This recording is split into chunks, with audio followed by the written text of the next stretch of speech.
बिस्मिल्लाहिर्रहमानिर्रहीम अस्सलाम वालेकुम दोस्तों उम्मीद छम सारी ऐसे ठीक तो बस कश्मीर लाइफ ऑफिशियलस मज खुश आमदीद कर बोलो दोस्तों वो तुम अपडेट शाम आव पेश सफा कदल श्रीनगर मज 24 वर्ष कोर सत गो यह सन कशर बेन पकान शायद तिमन शॉप तम पकान वन गर कुनत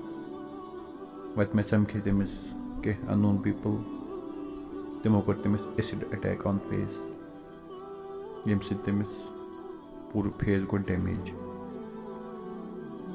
रीजन छन पथी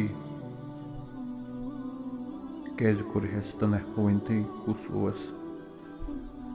तथ चलान इन्वेस्टिगेशन तो यस सन कशर बेन सा कर पूरी तौर शिफ्ट SMHS हॉस्पिटल श्रीनगर तमिस ट्रीटमेंट चलान तो वन वन हेको वन तमिस ये अच्छन लाइट वापस कि क्या तमिस गम डैमेज रीजन यह मगर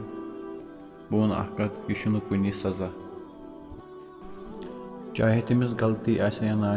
चाहे रीजन क्या या क्या ना मगर यह कुन गलती सजा acid attack Kashmir safest place मान तवे टूरिस्ट योर मगर क्या करो ये पे आज पन्न लगम पता तो यह दपान दोस्तों अत बारस में तुम वन पन राय जरूर कमेंट सेक्शनस में बे सान चैनल पे नो कर मेहरबानी कर सब्सक्राइब दिव इजाजत अल्लाह हाफिज।